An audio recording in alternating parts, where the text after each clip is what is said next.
রাঙামাটি যাকে বলা হয় বাংলাদেশের সবচাইতে বড় জেলা। প্রকৃতির মাঝে হারিয়ে যেতে হলে এর চেয়ে ভালো জায়গার হতেই পারে না, কারণ এখানে রয়েছে পাহাড়, ঝর্ণা, লেক, রিসোর্ট, বিনোদন কেন্দ্র আরো অনেক কিছু।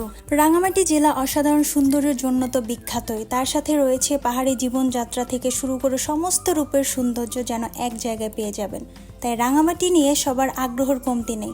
রাঙামাটিতে প্রায় অর্ধশতাধিক জায়গা রয়েছে। সো আমরা একদিনে কি কি কভার করতে পেরেছি চলুন দেখে আসা যাক। বোটে বসে কাপ্তাই লেকের সৌন্দর্য উপভোগ করা, কাপ্তাই লেকের বিভিন্ন ধরনের মাছ খাওয়া, পাহাড়িদের লোকাল কনসার্ট উপভোগ করা, অনেক এনজয় করা, সঙ্গে ব্যাম্বো চিকন তো আছেই। পলয়েল পার্কের সেই বিখ্যাত লাভ পয়েন্ট ঘুরে আসা, পাহাড়ের মিষ্টি আনারস খাওয়া আর বিভিন্ন ধরনের পাহাড়ি জিনিস কেনাকাটা করা, এগুলোর সাথে স্টার্ট করতে যাচ্ছি আমাদের রাঙামাটির ব্লগ। সো হ্যালো এভরিওয়ান, আসসালামু আলাইকুম। সবাই কেমন আছেন? আলহামদুলিল্লাহ আমরাও ভালো আছি। অনেক দিন পরে একটা ট্রাভেল ব্লগ নিয়ে চলে আসলাম আপনাদের মাঝে। আমাদের সাজেকের ব্লগটা যারা যারা দেখেছেন, এনজয় করেছেন, সবাইকে ধন্যবাদ। সাজেক আর রাঙামাটি মিলেই আমাদের ট্যুর প্যাকেজটা করা হয়েছিল। তামিম আর আমি যখন একা ঘুরতে যাই তখন আমরা সব কিছু ইনস্ট্যান্টলি ঠিক করি, বাট যেহেতু এখানে একটা গ্রুপের সাথে গিয়েছি তামিমের কলিগসদের সাথে, সো এখানে ভাবিরা ছিল, সাথে বেবিরা ছিল, সো এগুলো হ্যাসেল হয়ে যাবে, এজন্য আমরা ট্যুর গাইডের মাধ্যমে গিয়েছি। যারা ফ্যামিলি সহ যাবেন আমার মনে হয় ট্যুর গাইডের মাধ্যমে যাওয়া ভালো, প্যাকেজ নিয়ে যাওয়া ভালো, কারণ ওখানে গিয়ে সব কিছু ইনস্ট্যান্ট ঠিক করা খুবই ঝামেলার ব্যাপার, বেবিরা থাকলে তো কথাই নেই। সো আমাদের per person Sajek and Rangamati tour package কত ছিল সেটা ভিডিও শেষে বলে দিব। সাজেক থেকে চাঁদের গাড়ি নিয়ে আমরা রাঙামাটির হোটেল চেকিং করতে চলে আসলাম। আমাদের হোটেলের নাম ছিল হোটেল স্কোয়ার পার্ক। হোটেলের পরিবেশ খুবই ভালো ছিল। সো হোটেলের রিসিপশনে কিছুক্ষণ ওয়েট করার পরেই আমাদের রুম দিয়ে দিল। এই তো আমাদের জন্য কাপল রুম। সো যারা যারা এখানে আসবেন, অনেক রিসোর্ট আছে, অনেক কটেজ আছে, ওখানে থাকতে পারেন। যেহেতু আমরা একটা গ্রুপের সাথে এসেছি আর সাথে বেবিরাও ছিল, সো আমাদের জন্য হোটেলটা বেশি কনভেনিয়েন্ট ছিল, এই জন্য আমরা হোটেলটাই চুজ করি। আমরা হোটেলে যাওয়ার পথেই দেখলাম এখানে একটা কনসার্টের মতো হচ্ছে, লোকাল কনসার্ট পাহাড়িদের। সো আমি আর তামিম তো বসে থাকার মানুষ না, আমরা হোটেল চেকিং করে সাথে সাথে চলে আসলাম যে এখানে কী টাইপের ওদের লোকাল কনসার্ট হয় সেটা দেখার জন্য। পাহাড়িদের এইসব নাচ এবং গান আমরা সবসময় টিভি স্ক্রিনে দেখেছি, বাট সামনাসামনি দেখে খুবই ভালো লাগতেছিল। পাহাড়িদের কালচারাল প্রোগ্রাম আর ওদের অনুষ্ঠানগুলো কেমন হয় চলুন একসাথে এনজয় করা যাক।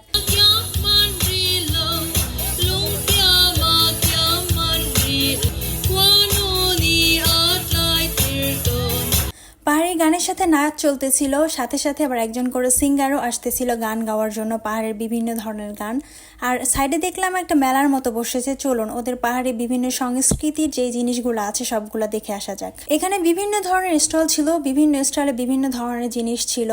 ওদের কালচারের ভ্যারাইটি সব খাবারের আইটেম, হাতে বুনন করা চাদর, শাড়ি, আরও অনেক শোপিস টাইপের জিনিস ছিল যেগুলো ওরা নিজেরা হাতে বুনন করেছে। এখানে অনেকে কিনতেছিল, আমরাও দেখতেছিলাম কিছু কেনা যায় কিনা।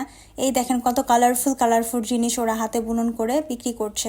এখানে ওদের লোকাল লোকজন অনেক বেশি ছিল, সো আমরা চারদিকে ঘুরে ঘুরে দেখছিলাম আর বিভিন্ন ধরনের জিনিস এনজয় করছিলাম।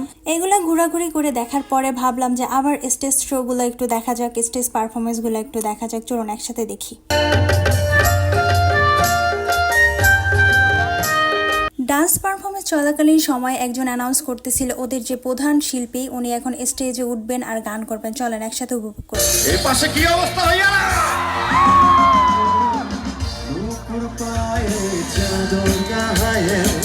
দেখছি তোমায় আমি প্রথম রূপসী, কেন বোঝো না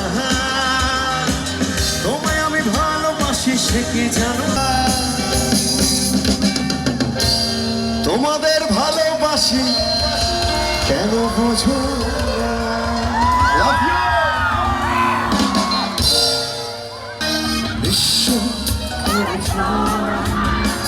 তুমি ধরছি তুমি একাকি অসহায়, বিশ্ব ধরছ কিনি ধরছ না তুমি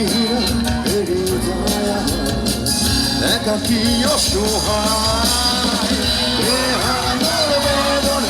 তুমি চলেছি সারাক্ষণ, কেন তুমি নিচে বেঁধেছিলে ফিরিয়ে দাও আমারই প্রেম, তুমি ফিরিয়ে দাও, ফিরিয়ে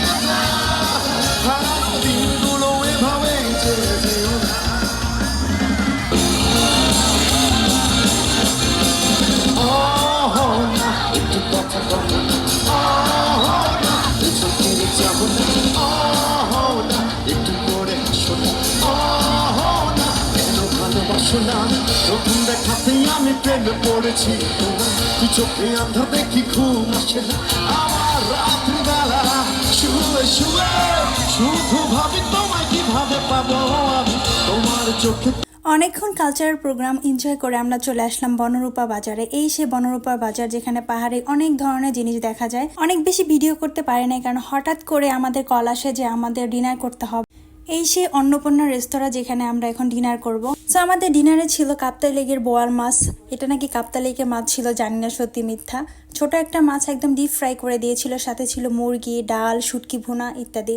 সো ডিনার করার পরে আমাদের আর কোনো অ্যাক্টিভিটিস ছিল না। সো আমরা ঘুমাতে চলে যাব, কারণ হলো যে সকাল হলেই আমাদের কাপ্তাই লেকের সৌন্দর্য আর কাপ্তাই লেক ঘুরতে চলে যাব, ওখানে অনেকগুলো স্পট দেখবো। সো সকাল সকাল আমরা একটু লেট করে ফেলি, এসে দেখি সবাই নাস্তার টেবিলে বসে গেছে, সবাই নাস্তা করতেছে।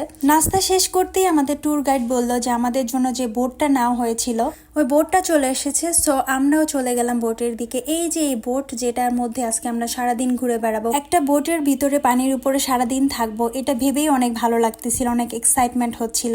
আমরা কোন কোন স্পটে ঘুরলাম এটা দেখার জন্য সাথেই থাকতে হবে। এই যে দুইজন বোটের মাথায় যে পোজ দেওয়া শুরু হয়ে গেছে। বোট ছাড়ার পরে একটু সামনে এগোতেই এই তো মাছ নেওয়া হচ্ছে, এটা নাকি কাপ্তাই লেকের মাছ। আর এই মাছ দিয়ে আমরা দুপুরে লাঞ্চ করব।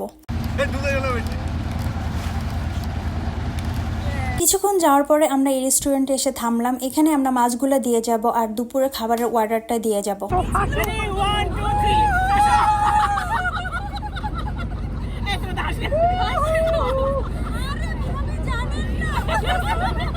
তো আমাদের ফুল ট্যুরে লেডিসরা যারা ছিলাম ওরা বোটের মাথায় গিয়ে অনেক হাসাহাসি করতেছিলাম, দুষ্টামি করতেছিলাম, অনেক মজা করতেছিলাম। আসলে আমাদের ফুল ট্যুরটাই ছিল অনেক এনজয়েবল। দেন বোট কিছুক্ষণ চালানোর পরে নির্মাণনগর মধ্যমণি নামে এই জায়গায়, এটা নাকি একটা স্পট, এখানে আমাদের এসে ট্যুর গাইড নামিয়ে দিল। আচ্ছা তুমি বস।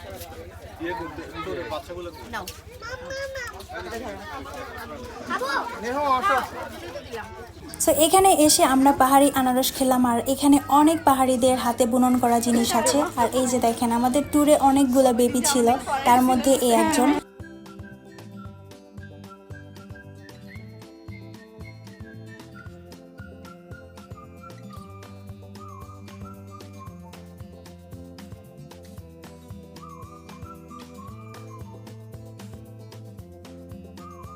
এই ভাবি তার এই পাহাড়ি ড্রেস পরা খুব শখ ছিল, সে তার মেয়েকে দিয়ে শখ পূরণ করছে আর এটা গল্প করতেছিল আমার সাথে।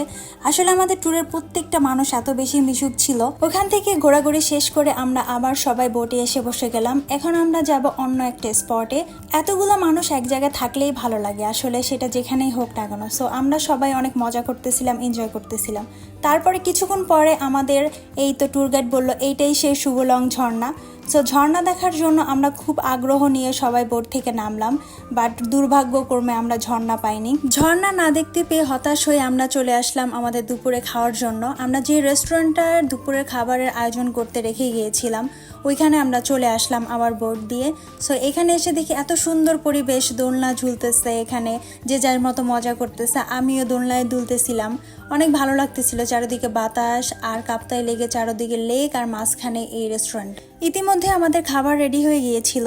আমাদের খাবারের মেনুতে অনেক আইটেম ছিল, পাহাড়ি সবজি ছিল, কাপ্তাই লেকের মাছ ছিল, ব্যাম্বু চিকেন ছিল, আরও অনেক কিছু ছিল। সো আমরা খুব মজা করে সবাই খাচ্ছিলাম। আর এই সালাদটা যে এত মজা ছিল কি আর বলবো, এখনও মনে হচ্ছে মুখে স্বাদ লেগে আছে। আর টমেটো চাটনি অনেক মজা ছিল। সবাই খুব তৃপ্তি নিয়ে খাচ্ছিলাম, সবাই খাবার টেবিলে গল্প করছিলাম, খাচ্ছিলাম। আসলে খুবই ভালো কাটতেছিল সময়গুলো। খাওয়া দাওয়া শেষ করে আমরা ওখানে কিছুক্ষণ বসে বসে সবাই গল্প করে আমরা আরেকটা স্পটে চলে যাচ্ছি। এখন আমরা চলে যাচ্ছি সেই বিখ্যাত ঝুলন্ত ব্রিজে। ঝুলন্ত ব্রিজে যেয়ে দেখি ও মাই গড এত মানুষ এখানে, কারণ এখানে অনেক পর্যটক ছিল। আর আমরাও যেয়ে দেখি এখানে ভিড়াভিড়ি লেগে গেছে, তো তেমন ছবি তুলে দিচ্ছিল ভাবিদের।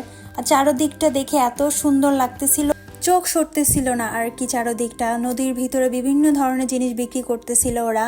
এই যে ভাসমান সেই বাজার, এই ভাসমান বাজারে বিভিন্ন ধরনের পাহাড়ি ফল পাওয়া যাচ্ছে, আনারস পাওয়া যাচ্ছে, কামরাঙ্গা পাওয়া যাচ্ছে। এত মিষ্টি কামরাঙ্গা আমি ওখানে খেয়েছি যা আগে কখনো খাইনি। সো এখানে আমরা কিছুক্ষণ ফটো সেশন করলাম, সবাই আর কি ঝুলন্ত ব্রিজের উপর দাঁড়িয়ে মজা করতেছিলাম, এখানে ছবি তুলতেছিলাম, চারদিকটা ঘুরে ঘুরে দেখতেছিলাম। উপরে গেলাম, যে ওখানে কিছুক্ষণ এনজয় করলাম। তারপর আমাদের ট্যুর গাইড বললো চলো না এবার হোটেলের দিকে যাওয়া যাক। দেন আমরা কিছু পার্সন মিলে ডিসাইড করলাম আমরা পলয়েল পার্কে না গিয়ে যাব না, এত দূর এসে লাভ পয়েন্টে না গেলে আসলে কেমন হয় ব্যাপারটা। তাই আমরা ডিসাইড করলাম যে আমরা পলয়েল পার্কে যাবই যাব। তখন প্রায় সন্ধ্যা হয়ে গিয়েছিল, বাট আমরা তো নাছোড়বান্দা, আমরা কিছু পার্সন মিলে ওখানে চলে গেলাম, কিছু পার্সন হোটেলের দিকে চলে গেল। সো আমরা সিএনজি একটা নিয়ে এখানে চলে আসলাম। এসে এখানে টিকিট কেটে ঢুকতে হয়, টিকিট কেটে আমরা ভিতরে ঢুকে গেলাম। ভিতরে ঢুকতে আমাদের এন্ট্রি ফি ছিল পার পার্সন 50 থেকে 100 টাকা, আমার মনে নেই আসলে এক্স্যাক্টলি। আসলে পলয়েল পার্কের বাচ্চারা বেশি এনজয় করবে, কারণ এখানে বাচ্চাদের জন্য বিভিন্ন রাইডস ছিল, অনেক সুন্দর করে সাজানো ছিল।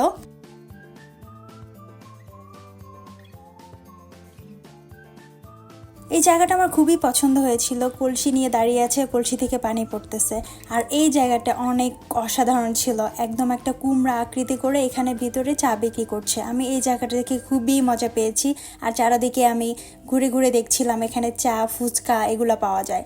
যেহেতু আমাদের যেতে যেতে সন্ধ্যা হয়ে গিয়েছিল, তাই কাছে কাছে যে লাইটসগুলো ছিল ওইগুলো সব জ্বালিয়ে দিয়েছিল, যেটা দেখতে অনেক বেশি সুন্দর লাগতেছিল। আর আমরা চারদিকটা ঘুরে ঘুরে দেখছিলাম আর উপভোগ করছিলাম। আসলে অনেক সুন্দর করে গোছানোভাবে এই পার্কটা করা হয়েছে।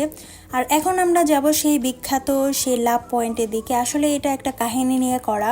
এখানে নাকি একটা কাপড় ঘুরতে এসেছিল, তারপর এই পানিতে ডুবে যায়, তাদের অনেক খোঁজাখুঁজি পরে পাওয়া যায় না। ফাইনালি যখন তাদের পাওয়া যায় তখন দুজনকে আঁকড়ে ধরে মারা গিয়েছিল। এজন্য এই জায়গাটা লাভ পয়েন্ট হিসাবে পরিচিত।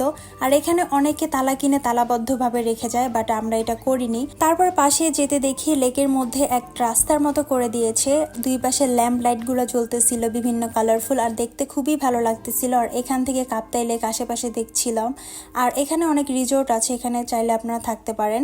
সামনে একটু এগোতেই দেখি এখানে হরিণ ছিল, ওইটা দেখলাম। তারপরে আমাদের হোটেল থেকে ফোন আসতেছিল যে আমাদের আর কি যেতে হবে, কারণ ওই দিনে আমাদের ঢাকা ফেরার বাস ছিল, আমাদের হোটেলে গিয়ে চেক আউট করে বের হইতে হবে। সো এই তো ব্যাগেজ নিয়ে আমরা রেডি হয়ে গিয়েছি, এখন আমরা চলে যাব। এখানেই বাস আসবে, হোটেলের সামনে আমাদের পিক করবে, যেহেতু আমরা অনেক লোকজন ছিলাম, প্রায় 23 জনের মতো। সো বাস আমাদের হোটেলের সামনে এসে পিক করবে। এই যে সবার সাথে বিদায় পর্ব, কারণ বাসের ভিতর এক একজন এক এক জায়গায় নেমে যাবে, তখন আর কি বিদায় নেওয়া হবে না, সবাই বিদায় নিচ্ছিলাম। বিদায়ের সময় সবার একটু মন খারাপ লাগতেছিল, কারণ আমরা সবাই একসাথে থেকেছি অনেক দিন, একসাথে ঘুরেছি, অনেক গল্প করেছি, অনেক এনজয় করেছি। আমাদের সাজেক এবং রাঙামাটি 3 দিন 2 রাতের প্যাকেজে পার পার্সনে পড়েছিল 10,000 টাকা করে। সো আপনারাও ফ্যামিলির সব প্ল্যান করতে পারেন। সো আমাদের ভিডিও ভালো লেগে থাকলে পেজকে ফলো দিবেন আর পাশে থাকবেন। আল্লাহ হাফেজ।